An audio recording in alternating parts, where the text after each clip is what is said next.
Шүүх эрх мэдэл хууль сахиулах холбоогчдын үндэсний чуулганд оролцож байгаа та бүхний амар амгалан айлтгая. Эрхэм хүндэт Монгол улсын ерөнхийлөгчөө.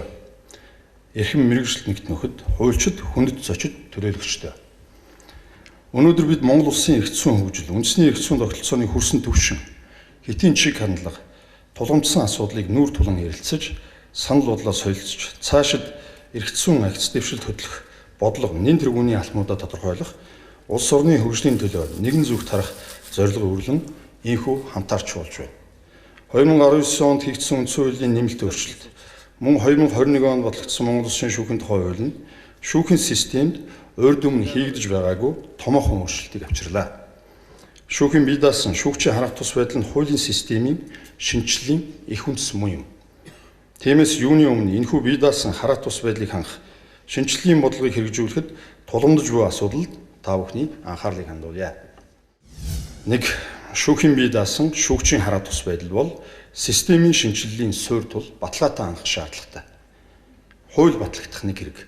Харин хуулийг үзэл баримтлалд нь нийцсэн тэр агуулга зарчмаар хэрэгжүүлэхэд гол нь бид ойлголтоо нэгтгэж, шиг хандлага зөв тогтооход хүчин чармаалтаж гаргаж ажиллах шаардлагатай. Үндсэн хуулийн энэхүү өөрчлөлтөөс өмнө харамсалтай нь эрх зүйн соёл, улс төрийн хандлагын хувьд шүүх эрх мэдэлд улс төрийн зарим оролцоог де-факто хүлээн зөвшөөрч ирсэн. Ингэхдээ зарим нөхцөлийг бүр хуульчлан баталгаажуулж, шүүгчдийг шилж олох чиг үүрэгтэй шүүхийн ерөнхий зөвлөлийн гишүүдийн томилгоо улс төрийн нэг бүтцээс хамааралтай явж ирснийг бид мэдж байгаа. Тэгвэл үндсэн хууль дэх шүүхийн энэ удаагийн шинжилгээр шүүхийн бие даасан шүүгчийн хараа тус байдал, шүүгчийн хариуцлагын тогтолцоо улс төрийн нэг бүтцээс хамааралтай байдлыг халж, шүүхийн өөрийн оролцоог хангах шин загварыг бүрдүүлээд байна. Бие даасан шүүхийн гол мөн чанар нь хүний нөөцийн сонгон шалгаруулалт, шүүгчийн нэр дэвшүүлэлт, улс төрийн болон аль нэг этгээдийн шууд ба дам оролцооноос ангид байх доршдог. Энэ удаагийн шинжилгээний дүнд шүүгчийг шилж олох ажлыг хариуцлагагүй шүүхийн ерөнхий зөвлөлийн бүрэлдэхүүний тэн хагасыг шүүгчид өөрсдөө нийт шүүгчийн чуулганаас сонгох эрх зүйн үндэс бүрдсэн шүүхийн системд амин чухал тооцогдох шүүхийн бие даасан шүүгчийн хараа тус байдлыг сахин хангасан явдал боллоо. Үүний хэрэгжилт одоо шүүгчдээс өөрсдөөс нь шалтгаална. Энэ бол шүүхийн хараа тус байдал дотоод арчлыг бэхжүүлэхэд нэг алхам урагшилж буй үйл явдал мөн. Шүүхийн ерөнхий зөвлөлийн бүрэлдэхүүний тэн хагасыг томилоход төрийн бусдын институт оролцохоор зохицуулсан. Үүнд улс төрийн шалгуураар бус, харин уг ажлыг хэн илүү хийж гүйцэтгэж чадах, мэргэжлийн, боловсролын, ёс зүйн, шүүхийн бие даасан шүүгчийн хараа тус байдлыг хангах нэр дэвшигчдээс хамгийн сайн шаардлага хангасан хуульчийг сонгох чадвараараа өрсөлдөж томилогдох хуультай юм аа. Үүнд улс төрийн болон эрх нөлөөтэй этгээдүүд явцсан ашиг сонирхлоо хязгаарлаж, энэ чиглэлийг хүлээсэн ажлын хэсэг чөлөөтэй ажиллах нөхцөлөөр хангахгүй бол хуулийн хэрэгжилт, үзэл баримтлал гажуудалд хүрнэ гэдгийг цохон тэмдэглэе. Бид бие даасан хараа тус байдал, сахилах хариуцлагыг дээшлүүлэх талаар үндсэн хууль болон хууль тогтоомжийн төвшөнд эрх зүйн үндэслэл, зохицуулалт бий болсон гэж сэтгэл амрах болоогүй байна. Эдийн засгийн хамтын ажиллагаа, хөгжлийн байгууллагын 2019 оны судалгаагаар шүүгчид нэр дэвшүүлэх, шилж олох ажиллагааг эрхлэх байгууллагад нээлттэй, ил тод тэнцвэртэй байдлыг хангахгүй бол тэрхүү орон зайд улс төр бизнесийн мүлгэлд нөлөө тогтоодог гэдгийг анхааруулсаар ирлээ. Социализмын үеийн шүүхийг тодорхойлдог телефон justice буюу дээр байгаа даргаас уцтаж хэрэг шийдүүлдэг тогтолцоо нь хуульчилсан тунхаг хэдийн төдий зохицуулалтаар шилэн хоргонд ам бүртөө оршсоор ирлээ. Үүнийг халах зорилгоор пост социалист улсууд шүүхийн шинтгэлдээ тасралтгүй анхаарсаар байна. Энэ цаг үе биднийг тойроогүй. Одоо бид энэ хамааралт сэтгэлгээнээс ангижрах цаг болсон байна. Хамааралгүй ажиллах хууль зүйн үндэслэл, үндсэн хуульд оруулсан нэмэлт өөрчлөлт болон шүүхийн тухай хууль чамлахааргүй бүрдсэн. Тиймээс шүүгчид нэр дэвших, шат агих зэрэгт улс төрийн болон шүүхийн зарим нэг эрх даргатай этгээдтэй холбогдож, түүгээр дамжуулан нөлөөлөх хууль бус үйлдэлд орон зай байх ёсгүй. Шүүхийн бие даасан байдал эдийн засгийн баталгаагүй бол хэрэгжихгүй. Rule of Law Index буюу эрх зүйг дээдлэх индексээр Монгол улс дэлхийд 57 дугаарт ирнэлэгдэж байна. Манай улсаас хойш ирнэлэгдсэн Оросын холбооны улс, Украин, Турк зэрэг улсад нэг хүнд ногдох шүүхийн төсөв нь жилд дунджаар $14 байна. Харин манай улсын шүүхийн 2021 оны төсөв үүнээс 2 дахин бага буюу нэг хүнд $7 ногдож байна. Төсвийн ангилаар авч үзвэл эдгээр улсын шүүхийн төсвийн 65% цалин хөлсөнд, 11% байрны ажиллагаа шинэ барилгад, 7% шүүхийн зардалд, 4% захимжилтад, 1% сургалтад, 12% бусад зардал зарцуулагдж байна. Гэтэл манай улсын шүүхийн төсөвт хөрөнгийн зардал барилга байгууламжид зарцуулах мөнгө сүүлийн жилүүдэд шүүхийн өөрийн төсвийн 1% ч хүрэхгүй явж ирлээ. Хууль болон улсын хурлын 2016 оны шүүгчийн оронтойг шинжилэн батлах тухай тогтоолд тус зааснаар анхан давтзаалт хяналтын шатны шүүхүүдэд нийт 724 шүүгч ажиллах ёстой. Гэтэл үүнээс 205 шүүгчийн оронтой дутуу явж ирлээ. Иймэрхүү оронтой дутуугийн зэрэгцээ 2016 онд нийт 62 мянган хэрэг шийдвэрлэж байсан бол 2020 онд 89 мянган хэрэг шийдвэрлэж энэ хоёр оныг харьцуулахад 43%-аар хэргийн өсөлт харагдаж байна. Анхан шатны нэг шүүгч дунджаар 1.5 өдөрт нэг хэрэг түүний ард гомдол нэхэмжил гаргасан, татагдсан олон хүний амьдрал ахуйтай холбоотой асуудлыг шийдвэрлэж ачаал хүний өөрч болох чадамжаас хэд хэдэн давлаа. Шүүхийн төсөв гэхээр шүүгчийн цалин, ширээ сандал төдий ойлголтоо хайж шүүхээр үйлчлүүлж байгаа иргэдэд зориулж буй хөрөнгө оруулалт гэж хармаар байна. Иргэд шүүгч хуульчидтай уулзах, асуудлаа шийдвэрлэх эцсийн цэг нь нөгөө шүүхийн танхим, шүүхийн байр гэдгийг бод түмэн гэж хүлээн зөвшөөрөх хэрэгтэй байна. Шүүхийн үр ашгийг сайжруулахад төрөөс анхаарч гүйцэтгэх болон хууль тогтоох засаглал нь шүүхийн төсөв санхүүг хасах, танах зуршлаа арилгаж, цаашид шүүхийн мэдээллийн технологи, захимжилтад хөрөнгө оруулалт хийх нь төрийн бодлогын анхаарлын төвд байна гэж найдаж байна. 2. Эргэцсэн хөгжлийн төлөө хууль хэрэглээний нэгдмэл байдлыг хангах шаардлагатай. Орчин үед хууль тогтоох, гүйцэтгэх, шүүх эрх мэдлийн салбар хоорондын үйлчлэх цэгүүд нэмэгдэж байгааг улс орнууд хүлээн зөвшөөрч байна. Сүүлийн жилүүд төрийн хууль тогтоох, гүйцэтгэх, шүүх эрх мэдэл хоорондын харилцаанд томоохон өөрчлөлтүүд нүдний өмнө ил гарч байна.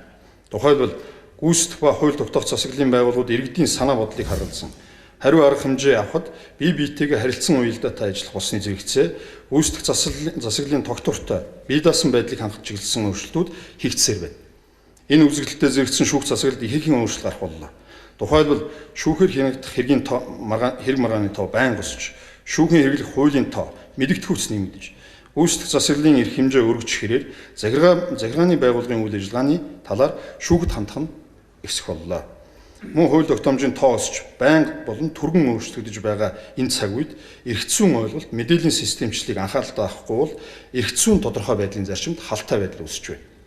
Парламент нь хуулиа баталж, засгийн газар хэрэгжүүлж, шүүх тодорхой маргаанд хэрэгэлдэг эрх мэдэл хуваарлах зарчим нь хуулийг нэг цэгээс нөгөө цэгт хүрэх дамжлага гэж ойлгохоос илүүтэй шүүх засаглалын хууль хэрэглээний практикт үндэслэн парламент нь хууль тогтоомжийг сайжруулах зохис тарьцааны зарчим гэж ойлгох шаардлагатай байна. Шүүхийн практикийн тухайд батлагдаж хэрэгжиж байгаа хуулийг хэрэг маргааны тодорхой тохиолдолд хэрэглэхэд хаана давхцал, хийдэл, зөрчил байгааг олж харах боломжийг цахимаар нийтэд байрших шүүхийн шийдвэрүүд олгож байгаа. Уг чанартай шүүхийн үйл ажиллагаа Монгол Улсын эрх зүйн хөгжил төвшиг тулгуур болох ёстой байтал өнөөдөр нээлттэй цахим санд байршсан 380 мянга гаруй шүүхийн шийдвэрийг хууль тогтоомжийг боловсронгуй болох улс орны эрх зүйн хөгжлийг хангахад эргэлтэд оруулж ашиглаж байна гэвэл үгүй. Нөгөө талаас шүүхийн шийдвэрүүдэд хууль хэрэглээний нэгдмэл байдлыг хангах механизм дутсан тал бий. Шүүхийн тухай хууль, шинэ хуулийн дагуу хууль хэрэглээний нэгдмэл байдлыг хангах чиглэл арга зүй тодорхой боллоо.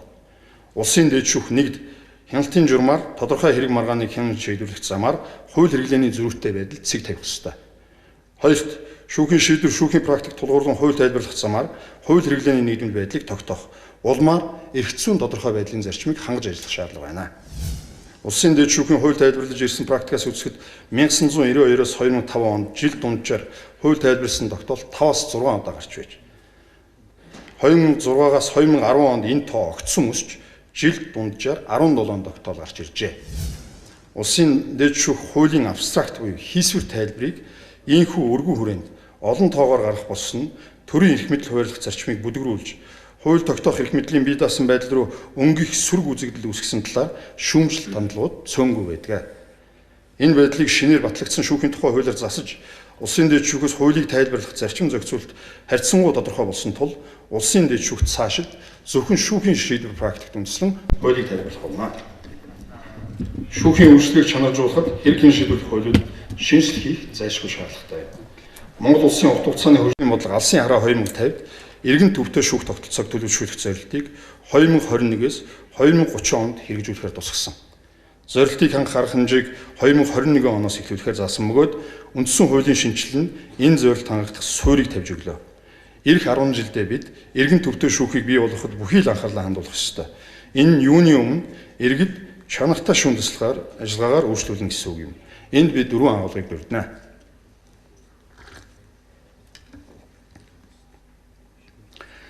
Шүүн тасалгаа ажиллагааны чанар бол үл хэмжигдэх зүйл биш ээ. Түүнийг тодорхойлдог, хэмждэг, үнэлдэг болох ёстой байна. Монгол улсын шүүхийн тухай хууль шүүн тасалгаа ажиллагааны чанарын талаар хэд хэдэн заалт бий. Гэвч бид шүүн тасалгаа ажиллагааны чанар гэдэгт юуг хамруулж, ямар шалгуур үзүүлэлтээр түүнийг хэмжих талаар тогтсон ойлголтгүй явж ирлээ. Зарим улс шүүн тасалгаа ажиллагааны чанарыг тодорхойлох шалгуур үзүүлэлтүүдийг хэдийнэ боловсруулжээ. Тухайлбал Финлянд улс 1999-с 2005 онд шүүгдэх хэрэг хэн шийдвэрлэх ажиллагааны чанарыг үнэлэх нь чанарын шалгуур үзүүлэлтийн зарчмууд ба хувилбарууд гэсэн томоохон судалгааны төсөл хэрэгжүүлж энэ төслийн үр дүнд дэлхийд дахина өргөн хүрээнд хүлээн зөвшөөрсөн байна. Түүнчлэн Европын шүүх засаглалын үржихийг дээшлүүлэх Европын комиссоос 2016 онд шүүх засаглалын чанарыг хэмжих нь баримтчгийг баталж үүнд хэрэг хэн шийдвэрлэх ажиллагааны чанар, шүүхийн шийдвэрийн чанар, шүүхийн үйлчлэгээний чанарыг тус үнэлэхээр тусгаж, ингэхдээ юуны өмнө чанарын шалгуур үзүүлэлтийг болон чанарын стандартыг тодорхойлохын чухлыг онцолжээ. Тиймээс бид шүүн тасалгаа ажлын чанарыг хэргийн оролцогчтой харилцах буюу тэдэнд анхааралтай хүний эрхэм чанарыг хүндэх ёсоор хандах энгийн ойлголтоос эхлээд шүүхийн үйл ажиллагаа, шүүхийн шийдвэр, хэрэг хэн шийдвэрлэх хугацаа, шүүгчийн мэргэжил ур чадвар, хэргийн хөдөлгөөний удирдлага зохион байгуулалтыг багтаасан цогц байдлаар авч үзэх шаардлагатай байна. Хоёрдугаарт иргэдийн шүүхэд мэдүүлэх, шүүхэр эрхийг хамгаалуулах эрхийн баталгааг илрүүлэхийн тулд хэрэг хэн шийдвэрлэх хуулиудад эргэлтийн шинжилгээ хийх шаардлагатай байна. Хэрэг хэн шийдвэрлэх ажиллагааны сунжирсан процесст иргэд цаг хугацаа, хөрөнгө мөнгөө зарцуулж, сэтгэл санаа, тайван байдлаа алдаж байгаа улмаас шүүхийн болон хуулийн байгууллагуудын үйлчлэгээнд сэтгэл ханамжгүй байгаа нь нийтлэг үзэгдэл болоод байна. Шүүн тасалгаа ажиллагааны журмыг үйлчлүүлэгчдээ үнэн зөв тайлбарлаж, хууль журмыг зохисоор хэрэгжүүлдэг нэгэн байхад эсвэргээрээ шүүн тасалгаа ажиллагаанд зохиомл хүндрэл үүсгэж, хурал хойшлуулдгаар агаарсан эрхцүүлж хуульчд байгаа нь нууц бишээ. Иргэд хэрэг маргаанаа аль болох чирэгдэлгүй, хугацаа алдахгүй, үнэн зөв шийдвэрлэх зорилгоор л хуулийн байгууллагад ханддаг. Гэтэл бидэнд хандаад бүр их чирэгддэг, цаг хугацаагаа алддаг, илүү төвөг үүсдэг байж боломгүй юм аа. Тиймээс хэргийн оролцогчид, өмгөөлөгчид хэрэг хэн шийдвэрлэх ажиллагааны эрхээ уруугаар ашиглаж, хэрэг хэн шийдвэрлэх ажиллагааг эцэс төгсгөлгүй хойшлуулж, иргэд болоод хуулийн систем бүхэлдээ цаг хугацаа, зардал мөнгө, сэтгэл зүгээр хохирч байгааг процессын хуулиудад шинтгэл хийх замаар цаг хугацаа алдалгүй өөрчлөх шаардлагатай. Үүнд шүүгчид бид практикаасаа хуваалцсан санаачлагтай манлайлан оролцоход бэлэн байгаагаа илэрхийлье. Дараагийн дугаарт шүүх хэрэг мэдлийн хөгжлийн бодлого эргэн төвтэй шүүхийн тогтолцоог бий болгох, төлөвшүүлэхэд чиглэх ёстой. Монгол улсын шүүхийн тухай хуулийн 5 дугаар зүйлийн 5.11 хэсэгт шүүх хэрэг мэдэл хөгжлийн бодлоготой байх бөгөөд түүнийг ерөнхий зөвлөл хууль тогтоомжид нийцүүлэн боловсруулж улсын дээд шүүх засгийн газартаа зөвшөөрсөн улсын их хурд уламжлалаар зохицуулсан.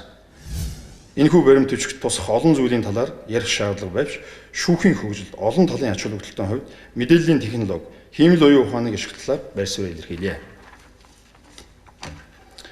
Хиймэл оюуныг шүүн тасалгаа ажиллагааны чанарыг ахиулахад шүүгчид дэмнэн туслах, шүүхийн ачааллыг бууруулах, шүүхийн шийдвэрийг урьдчилан тооцоолох байдлыг дээшлүүлэхэд ашиглах боломжтой.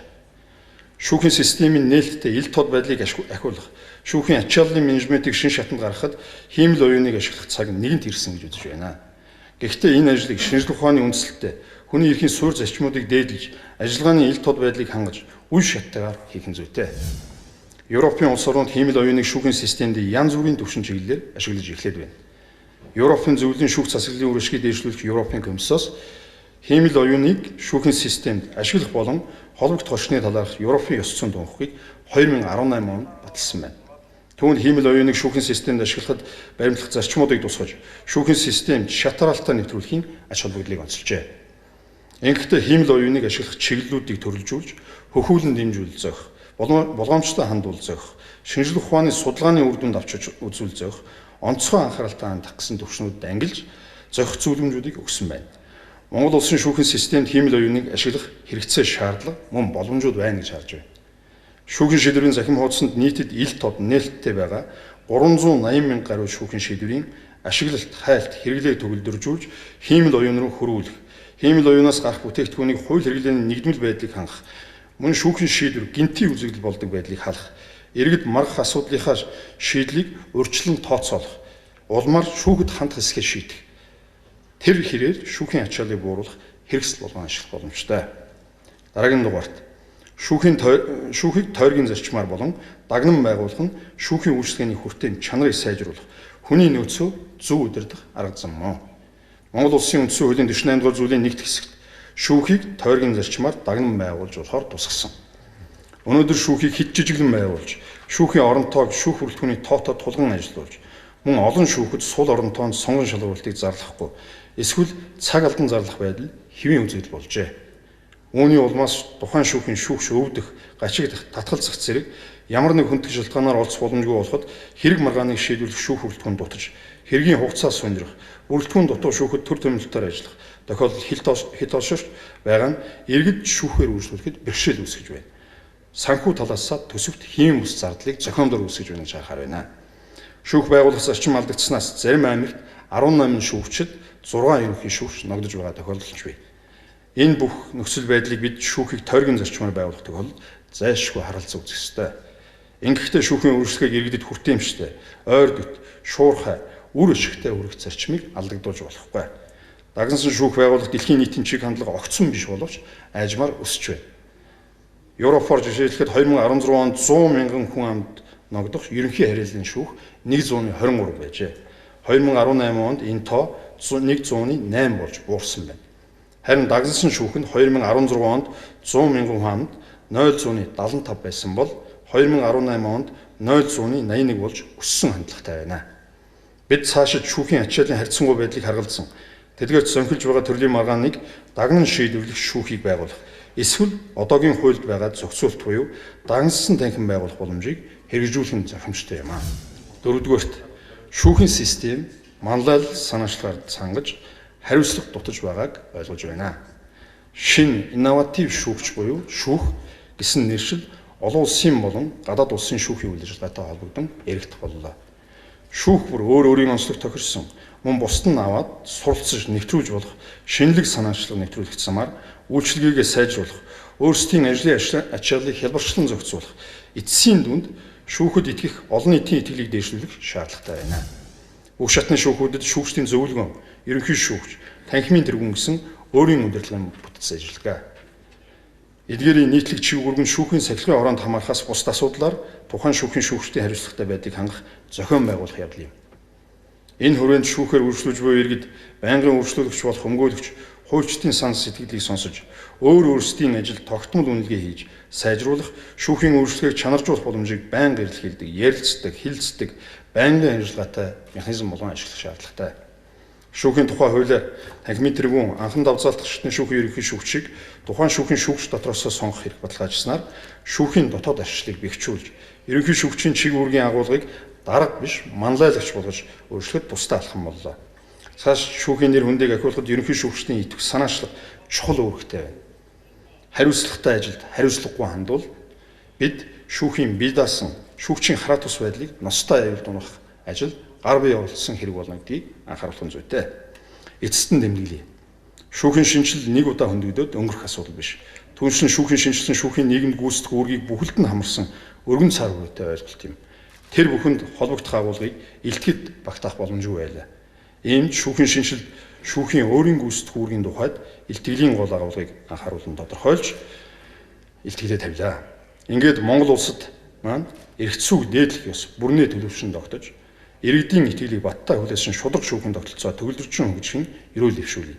Та бүхэнд ажил тань амжилт, амьдрал тань эрүүл их сайн сайхан бүхнийг хүсье.